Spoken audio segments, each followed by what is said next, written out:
Android ফোনে জুয়া খেলে একটি ছেলে নিঃস্ব হয়ে যাওয়ার গল্প। পুরো গল্পটি শুনলে জানতে পারবেন অনলাইন জুয়া কতটা ভয়ানক হতে পারে। হ্যালো ভাই, এই সাকিব আল হাসান। আমার কাছে আপনার জন্য একটি উপহার আছে। বাংলাদেশে একটি নতুন সরকারি লাইসেন্স প্রাপ্ত মোবাইল ক্যাসিনো খোলা হয়েছে। আর পারলে এই ভিডিওটি শেয়ার করে দিবেন। হয়তো এই গল্পটি শোনার পর আপনার আশেপাশের অনেকেই এই ভয়ঙ্কর নেশায় কখনো ভয়ে পা বাড়াবে না। পৃথিবীর সব থেকে ভয়ঙ্কর নেশা জুয়াকেই বলা চলে, কারণ অন্যান্য নেশা আপনাকে আস্তে আস্তে মৃত্যুর দিকে ঠেলে দিবে, কিন্তু জুয়া আপনাকে ও আপনার পরিবারকে খুব শীঘ্রই ধ্বংস করে দিবে। তো চলুন, তিনি যেভাবে বলেছেন আমি ঠিক সেভাবেই বলছি। আমার আশেপাশে অনেকেই মোবাইল দিয়ে অনলাইনে জুয়া খেলতো। তারা হুট করে অনেক সময় অনেক টাকা পেয়ে যেত। টাকা পেয়ে সবাইকে আনন্দের সাথে বলতো, আমরা তখন যা খেতে চাইতাম তাই খাওয়াতো। দু একদিন যা লাভ করতো সেটাই বলতো, কিন্তু প্রত্যেক দিন যেখানে লজ্জায় সেটা কখনোই বলতো না। তারপর একদিন কৌতূহলবশত জুয়ার ওই অ্যাপসটি আমার ফোনে ইনস্টল করলাম। আমি মূলত টাকা ইনকাম করার জন্য বা জুয়া খেলার জন্য ওই অ্যাপসটি ইনস্টল করিনি। আমি শুধু এই অ্যাপসটি কেমন কিভাবে খেলে এটা দেখার জন্য অ্যাপসটি ইনস্টল করেছিলাম। তবে ওই জুয়ার অ্যাপসটি ইনস্টল করেছিল আমার জীবনের সব থেকে বড় ভুল। অ্যাপটি ইনস্টল করার কিছুক্ষণ পর অ্যাপস থেকে আমাকে কিছু টাকা গিফট করে। আমি তখন মনে মনে ভাবতে লাগলাম, যেহেতু অ্যাপস থেকে টাকা গিফট করলো, তাহলে এই টাকা দিয়ে আমি একটু খেলেই দেখি কি হয়। ফ্রি টাকায় তো খেলতে কোনো দোষ নেই, আমি তো আর আমার পকেট থেকে এখানে টাকা ভরছি না। আমি তখন সেই ফ্রি টাকা দিয়ে খেলতে শুরু করলাম। তবে আশ্চর্যের বিষয় হলো, সেই সামান্য কিছু ফ্রি টাকা দিয়ে এক সপ্তাহের মধ্যে আমি 48,000 টাকা ইনকাম করে ফেলি। ক্লাস 10-এ পড়তাম, ছাত্র মানুষ হয়ে এতগুলো টাকা হাতে পেয়ে খুশিতে তো আমার হাত পা আর মাটিতে পড়ে না। এদিকে প্রতিনিয়তই আমি অনলাইনে জুয়া খেলে যাচ্ছি, কারোর সাথে তেমন একটা কথা বলি না, বাড়িতেও এত টাকার কথা শেয়ার করিনি। আমার মন যা চাচ্ছে তাই কিনে আনছি। এগুলো দেখে আমাকে বাড়ি থেকে সন্দেহ করতে শুরু করে। বাবা একদিন আমাকে ধরে বসে আর বলে, তুই এত টাকা কোথায় পাচ্ছিস? কিছু তো একটা বলতে হবে। তখন কোনো উপায় না পেয়ে আমি বাবাকে বললাম, বাবা আমি অনলাইনে কাজ করি। এটি 2022 সালের শেষের দিকের ঘটনা, কারণ ততদিনে সবাই জেনে গেছে বর্তমানে অনলাইনে মোবাইল দিয়েও টাকা ইনকাম করা যায়। সেই কারণে বাবা তেমন কিছু বললো না, শুনে আনন্দিতই হলো। শুধু বললো, বাবা এমন কিছু করিস না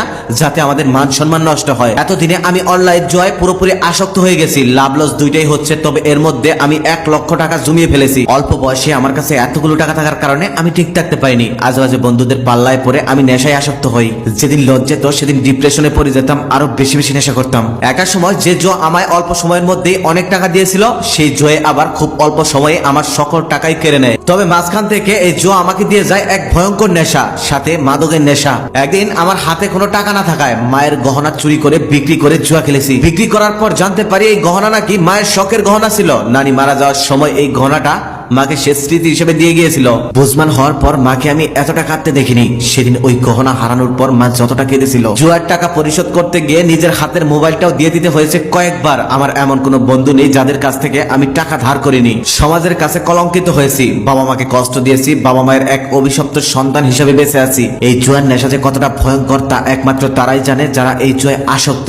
প্রত্যেকটা জুয়ারিও খুব ভালোভাবেই জানে সে ভয়ঙ্কর একটি নেশার মধ্যে আটকে আছে। সে নিজেও সেখান থেকে বের হয়ে আসতে চায়, কিন্তু তার আর বের হওয়া হয় না। সে এমন একটি ভয়ঙ্কর নেশার মধ্যে পড়ে আছে যেখান থেকে সে চাইলেও বের হয়ে আসতে পারছে না। খেয়াল করে দেখবেন, আপনার আশেপাশের জুয়ারিদের মুখে এই কথাটি শুনবেন, আমি খেলা ছেড়ে দিয়েছি, আর কখনোই খেলবো না, এই খেলায় আমাকে আর কখনোই দেখবি না তোরা। পরদিন আবারও দেখবেন তারা ঠিকই খেলতেছে। সত্যি বলতে এখান থেকে তারা নিজেরাও বের হয়ে আসতে চায়, কিন্তু পারে না। কোনো এক কারণে তারা সেখান থেকে বের হয়ে আসতে পারে না। আসলটা উঠলেই খেলা ছেড়ে দিব, এই একটা সূত্রের উপরই টিকে আছে জুয়া খেলা। সামান্য এই মোবাইল ফোনে জুয়া খেলে আজকে আমি ধ্বংসের পথে। তাই সবার উদ্দেশ্যে একটাই কথা বলবো, আর যাই করুন লোভে পরে কখনো জুয়া খেলতে যাবেন না। একটা কথা সবসময় খুব ভালোভাবে মনে রাখবেন, লোভে পাপ, পাপে মৃত্যু।